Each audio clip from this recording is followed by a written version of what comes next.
भगवत प्रेमी जनों को सप्रेम नमस्कार। आपके लिए प्रस्तुत है श्रीमद् भगवत गीता के 8वें अध्याय का महात्म्य। आपको हमारी वीडियोज समय से मिलती रहें, इसके लिए चैनल को सब्सक्राइब करें और यदि आपको हमारी वीडियोज अच्छी लगें तो उन्हें लाइक करें। धन्यवाद। माँ पार्वती से भगवान शिव बोले, हे देवी, 8वें अध्याय का महात्म्य सुनो, जिसके सुनने से तुम्हें बड़ी प्रसन्नता होगी। दक्षिण में आमर्दकपुर नामक एक प्रसिद्ध नगर है। वहाँ भाव शर्मा नामक एक ब्राह्मण रहता था, जिसने वेश्या को पत्नी बनाकर रखा था। वह मांस खाता, मदिरा पीता, श्रेष्ठ पुरुषों का धन चुराता, पराई स्त्री से व्यभिचार करता और शिकार खेलने में दिलचस्पी रखता था। वह बड़े भयानक स्वभाव का था और मन में बड़े बड़े हौसले रखता था। एक दिन मदिरा पीने वालों का समाज जुटा था। उसमें भाव शर्मा ने भरपेट शराब पी, खूब गले तक उसे चढ़ाया। अतः अजीर्ण से अत्यंत पीड़ित होकर वह पापात्मा कालवश मर गया और वह बहुत बड़ा ताड़का वृक्ष हुआ। उसकी घनी और ठंडी छाया का आश्रय लेकर ब्रह्म राक्षस भाव को प्राप्त हुए कोई पति पत्नी वहाँ रहा करते थे। उनके पूर्व जन्म की घटना इस प्रकार है। एक कुशीबल नामक ब्राह्मण था, जो वेद वेदांग के तत्वों का ज्ञाता, संपूर्ण शास्त्रों के अर्थ का विशेषज्ञ और सदाचारी था। उसकी स्त्री का नाम कुमति था। वह बड़े खोटे विचार की थी।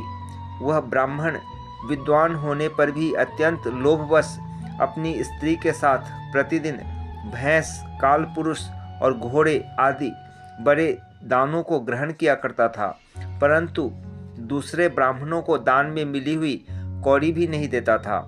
वे ही दोनों पति पत्नी कालवश मृत्यु को प्राप्त होकर ब्रह्म राक्षस हुए। वे भूख और प्यास से पीड़ित हो इस पृथ्वी पर घूमते हुए उसी ताड़ वृक्ष के पास आए और उसके मूल भाग में विश्राम करने लगे। इसके बाद पत्नी ने पति से पूछा, नाथ, हम लोगों का यह महान दुख कैसे दूर होगा तथा इस ब्रह्म राक्षस योनि से किस प्रकार हम दोनों की मुक्ति होगी? तब उस ब्राह्मण ने कहा, ब्रह्म विद्या के उपदेश, अध्यात्म तत्व के विचार और कर्म विधि के ज्ञान बिना किस प्रकार संकट से छुटकारा मिल सकता है? यह सुनकर पत्नी ने पूछा, किंग तद ब्रह्म किमध्यात्मं किंग कर्म पुरुषोत्तम, अर्थात पुरुषोत्तम वह ब्रह्म क्या है, अध्यात्म क्या है और कर्म कौन सा है? उसकी पत्नी के इतना कहते ही जो आश्चर्य की घटना घटित हुई उसको सुनो। उपर्युक्त वाक्य गीता के 8वें अध्याय का आधा श्लोक था। उसके श्रवण से वह वृक्ष उस समय ताड़ के रूप को त्याग कर भाव शर्मा नामक ब्राह्मण हो गया।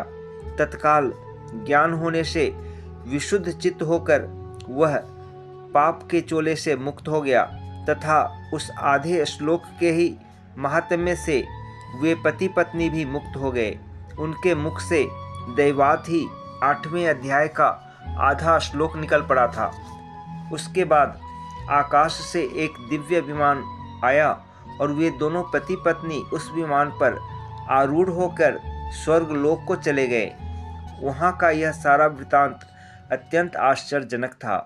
उसके बाद उस बुद्धिमान ब्राह्मण भाव शर्मा ने आदरपूर्वक उस आधे श्लोक को लिखा और देव जनार्दन की आराधना करने की इच्छा से वह मुक्तिदायिनी काशीपुरी में चला गया। वहाँ उस उदार बुद्धि वाले ब्राह्मण ने भारी तपस्या आरंभ की। उसी समय क्षीर सागर की कन्या भगवती लक्ष्मी ने हाथ जोड़कर देवताओं के भी देवता जगतपति जनार्दन से पूछा, हे नाथ, आप सहसा नींद त्याग कर खड़े क्यों हो गए? श्री भगवान बोले, हे देवी, काशीपुरी में भागीरथी के तट पर बुद्धिमान ब्राह्मण भाव शर्मा मेरे भक्ति रस से परिपूर्ण होकर अत्यंत कठोर तपस्या कर रहा है। वह अपनी इंद्रियों को वश में करके गीता के 8वें अध्याय के आधे श्लोक का जप करता है। मैं उसकी तपस्या से बहुत संतुष्ट हूँ। बहुत देर से उसकी तपस्या के अनुरूप फल का विचार कर रहा था। प्रिय, इस समय वह फल देने को मैं उत्कंठित हूँ। पार्वती जी ने पूछा, भगवान श्री हरि सदा प्रसन्न होने पर भी जिसके लिए चिंतित हो उठे थे, उस भगवत भक्त भाव शर्मा ने कौन सा फल प्राप्त किया? श्री महादेव जी बोले, देवी, द्विज श्रेष्ठ भाव शर्मा प्रसन्न हुए भगवान विष्णु के प्रसाद को पाकर आत्यंतिक सुख मोक्ष को प्राप्त हुआ तथा उसके अन्य वंशज भी जो नरक यातना में पड़े थे, उसी के शुद्ध कर्म से भगवत धाम को प्राप्त हुए। हे पार्वती, यह 8वें अध्याय का महात्म्य थोड़े में ही तुम्हें बताया है। इस पर सदा विचार करते रहना चाहिए। ओम तत्सत, ओम तत्सत, ओम तत्सत।